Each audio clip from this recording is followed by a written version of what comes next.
दोस्तों नमस्कार। आप सबका स्वागत है डॉक्टर शंकर वेद वर्चुअल क्लासेस में।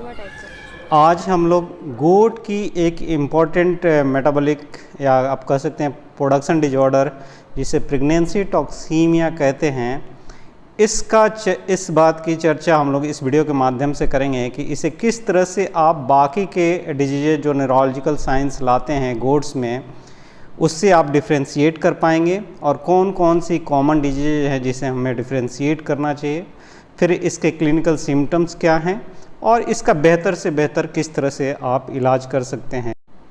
अगर प्रेगनेंसी टॉक्सीमिया की बात करें तो हम लोग सबसे पहले इसको डिफ्रेंशिएट करना चाहेंगे फॉल्स गिड से, जो नेजल बॉट फ्लाई के लार्वल से होता है, और दूसरा जो होता है वो गिड होता है जो एक टेप बॉम का लार्वल स्टेज है, उसके चलते सिरस सेरेब्रालिस के चलते होता है, जो टिनिया मल्टीसेप्स का लार्वा है और वो गोट्स में ब्रेन में सिस्ट बनाता है, उसके चलते होता है।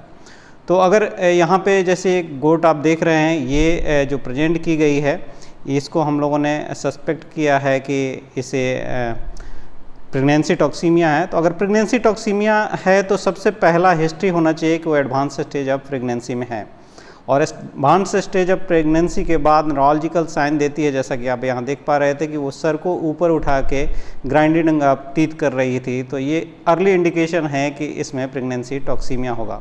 अब हमें इसे एग्जामिन करना है, तो सबसे पहले हम डिफ्रेंशिएट करने के लिए पहले ऑकुलर मेम्ब्रेन, म्यूकस मेम्ब्रेन देखते हैं और आई देखते हैं, और आई के अंदर ये देखते हैं कि कोई फाइब्रिनस डिपोजिशन या कोई सफ़ेदी या क्लाउडीनेस है क्या। अगर ऐसा है तो वो इंडिकेट करता है कि बैक्टीरियल मेनिंजाइटिस है। फिर उसके हेड के जो टेम्पोरल बोन्स होते हैं उसको पल्पेट करते हैं। अगर पल्पेट करेंगे तो अगर गिड होगा आपको पल्पीनेस फील होगा और वहाँ पे सॉफ्टनिंग ऑफ बोन हो जाता है, वो आप पल्पेट करके पता कर सकते हैं। जैसा कि आप यहाँ देख रहे हैं कि हम पल्पेट करने की कोशिश कर रहे हैं और ब्रेन में सिस्ट के चलते वो सॉफ्टनिंग ऑफ बोन रहता है, तो उससे पता चलता है कि इस बकरी में गिड हो सकता है। और गिड रहेगा तो बाकी की चीज़ें ये सर्कल में घूमेगी या उसके गेट जो होंगे वो अनकोऑर्डिनेटेड होंगे, लेकिन प्रेगनेंसी टॉक्सीमिया में एमलेस वॉकिंग होता है। दूसरा एक जो नेज़ल बॉट फ्लाई की मैं बात कर रहा था, उसे फॉल्स गिड कहते हैं। वो जो लार्वा होता है बॉट फ्लाई का, वो नेजल साइनस में रहता है, फ्रंटल साइनस में रहता है। तो इसको डिटेक्ट करने के लिए हम लोग उसको स्नीजिंग स्टिमुलेट करते हैं, उसको छींकने के लिए अपर राइनेरियम को मसाज देते हैं, और अगर आप मसाज देते हैं और वो स्नीज करती है तो आप देखेंगे कि कभी कभी लार्वा निकल के बाहर आ जाता है। जैसा कि यहाँ पे कोशिश की जा रही है इस बकरी को कि इसको स्नीज स्टिमुलेट किया जाए, और जब ये स्नीज करती है तो लार्वा बाहर निकलता है, अगर वो ब्रेन में नहीं गया है तो। लेकिन कभी कभार लार्वा जो है ब्रेन में चला जाता है और उसके बाद फिर मुश्किल हो पाता है गोट्स को बचा पाना। तो यहाँ पे हम लोग स्टिमुलेट करके वो रिफ्लेक्स देख रहे हैं। और हिस्ट्री भी जब आप लेंगे तो अगर नेजल बॉट फ्लाई का इन्फेस्टेशन रहेगा तो उसमें आपको ये हिस्ट्री रहेगी कि अक्सर स्नीजिंग करती है और साथ साथ वो म्यूकोपिरुलेंट नेजल डिस्चार्ज हैं। और इसमें आप सर्कलिंग या अनकोऑर्डिनेटेड गेट के साथ साथ निस्टैग्मस में आपको देखने को मिलता है जब गोट में नेजल बॉट या फॉल्स गिड रहता है। तो यहाँ पे जो बकरी है इसकी निस्टैग्मस नहीं है, लेकिन इसमें ओपिस्थोटेनस है और कंटिन्यूअस ग्राइंडिंग अप टीथ कर रही है और मुंह को चला रही है। ऐसे लग रहा है कि रुमिनेट कर रही है, लेकिन ये रुमिनेट नहीं कर रही है। तो ये प्रेगनेंसी के साथ है और एडवांस स्टेज ऑफ प्रेगनेंसी है, तो इसको हम लोग फिर प्रेगनेंसी टॉक्सीमिया के लिए सस्पेक्ट करते हैं और फिर अकॉर्डिंगली हम लोग इलाज करते हैं। तो थोड़ी सी चलते हैं प्रेगनेंसी टॉक्सीमिया के बारे में हम लोगों को जान लेना चाहिए कि होता क्यों है। तो अक्सर ये लास्ट स्टेज ऑफ प्रेगनेंसी जब रहता है 1 से 3 सप्ताह पहले पार्चुरेशन से, आप देखेंगे तो फीटल डिमांड जो है एनर्जी का वो बहुत ज़्यादा रहता है, और जिन गोट्स में ट्रिपलेट या डुप्लेट रहते हैं उनमें एनर्जी डिमांड बहुत ज़्यादा होता है। अगर आप देखें तो एक बच्चे के लिए एडवांस स्टेज ऑफ प्रेगनेंसी में 30 से 40 ग्राम ग्लूकोज की पर डे रिक्वायरमेंट होती है। अगर 2 से 3 बच्चे हैं तो आप समझ सकते हैं कि 90 टू 120 ग्राम ग्लूकोज सिर्फ बच्चे के लिए चाहिए होता है। और इसको बनाने के लिए लीवर को ग्लूकोनियोजेनेसिस करना होता है, यानी कि दूसरी चीज़ों से बॉडी में ग्लूकोज बनाना होता है। तो अगर उस लेवल का ग्लूकोज नहीं बनता है तो हाइपोग्लाइसेमिक स्टेट आता है, यानी कि ब्लड में ग्लूकोज लेवल कम हो जाता है और ब्रेन को ग्लूकोज उस तरह से नहीं मिलता है। तो जब ब्रेन को ग्लूकोज नहीं मिलेगा तो हाइपोग्लाइसेमिक स्टेट के चलते ब्रेन में एक तरह से एनर्जी डेफिसिट होता है और न्यूरोलॉजिकल फिर सिम्टम्स आने लगते हैं। साथ ही साथ बॉडी से जब फैट मोबिलाइज होगा तो वहाँ पे ग्लूकोनियोजेनेसिस के लिए फैट जब मोबिलाइज होगा तो वो जाकर के लीवर पे जमा होता है और हिपैटिक लिपिडोसिस करता है और फिर वो कॉम्प्लिकेट करते जाता है। तो अगर प्रेगनेंसी टॉक्सीमिया इसलिए कहा जाता है कि अगर 140 दिन से काविंग से पहले हुआ है तो उसकी सीवियरिटी बहुत ज़्यादा होती है। और इसमें अगर आप टिपिकल देखेंगे तो अर्ली स्टेज में सेलेक्टिव एनोरेक्सिया होता है। सेलेक्टिव एनोरेक्सिया का मतलब होता है कि कुछ चीज़ें वो खाएगी और कुछ चीज़ें नहीं खाएंगी। तो खास करके इसमें जो रफेज होता है उसको बकरी खाती रहती है, यानी सूखा चारा खाती रहती है, लेकिन कंसनट्रेट या दलिया या दाना जो है उसको वो खाना नहीं चाहती है। और आप देखेंगे तो ज़्यादातर समय वो बैठ कर बिताती है, खड़े कम देर तक रहती है। तो ये अर्ली साइन होते हैं प्रेगनेंसी टॉक्सीमिया के। इसके बाद जब फिर से डिजीज प्रोग्रेस करता है तो इसमें आपको एमलेस वॉकिंग मिलता है कि यानी कि किधर भी घूम रही है उसे पता नहीं है। साथ ही साथ उसमें मसल में ट्विचिंग मिलेगा या ट्रिमर मिल सकता है और ओपिस्थोटोनस मिलता है। उसके साथ टीथ की ग्राइंडिंग स्पेशल होता है। तो अगर टीथ ग्राइंडिंग है, ओपिस्थोटोनस है तो आप और प्रेगनेंसी एडवांस स्टेज की है तो आपको हमेशा प्रेगनेंसी टॉक्सीमिया के लिए सस्पेक्ट करना चाहिए। इससे आगे जब प्रोसीड करता है तब ब्लाइंडनेस आता है, एटैक्सिया होता है और अल्टीमेटली एक्सटर्नल रिकम्बेंसी में एनिमल चला जाता है और फिर वहाँ कोमाटोज भी हो सकता है और एनिमल कोलैप्स कर जाता है। अक्सर ये देखा जाता है कि जो प्रेगनेंसी टॉक्सीमिया गोट में होता है वहाँ हाइपोग्लाइसीमिया के साथ साथ आपको हाइपोकैल्सीमिया भी मिलता है और साथ में कीटोन बॉडीज़ ज़्यादा रहते हैं। हाइपोमैग्नीसीमिया का भी स्टेट मिलता है। तो इसको आपको मैनेज करना है। अगर होलिस्टिक मैनेजमेंट करना है, अर्ली आपने उसे डिटेक्ट कर लिया है तो बेस्ट थेरेपी ये है कि आप इसको प्रोपिलीन ग्लाइकोल दें। और प्रोपिलीन ग्लाइकोल आप 60 ml दिन में 2 बार यानी ट्वाइस डेली 3 दिन तक दे सकते हैं, या 100 ml वंस ए डे दिया जाता है orally propylene glycol. Propylene glycol ruminants के लिए सोर्स ऑफ एनर्जी है और ये पायरूवेट के थ्रू ग्लूकोज में कन्वर्ट हो जाता है। इसके साथ साथ अल्टरनेट में या इसके कॉम्बिनेशन में आप चाहें तो ग्लिसरीन या ग्लिसरॉल भी दे सकते हैं।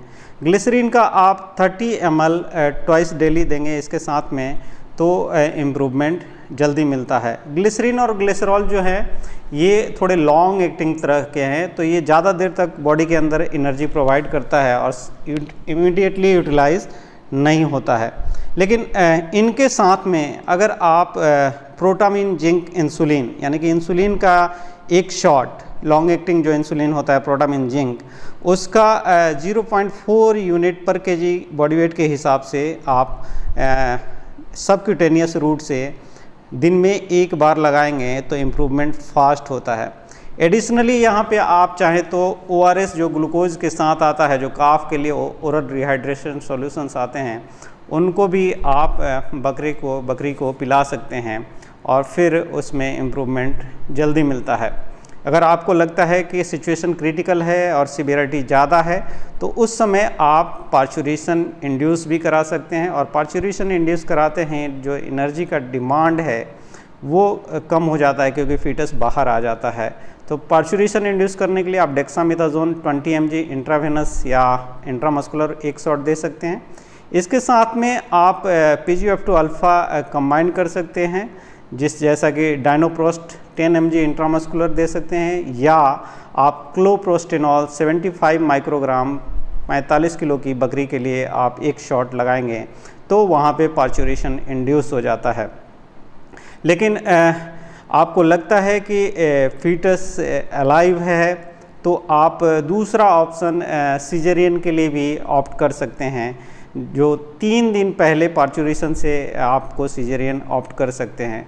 उससे पहले आपको सीजरियन के लिए नहीं जाना चाहिए। यानी कि 147 डेज़ का जो पार्चुरेशन है उसको अगर आपने कैलकुलेट कर लिया एग्जैक्टली, तो उससे 3 डेज़ बिफोर अगर आपको लगता है कि सारे फिटस लाइव हैं तो सिजेरियन के लिए आप जा सकते हैं।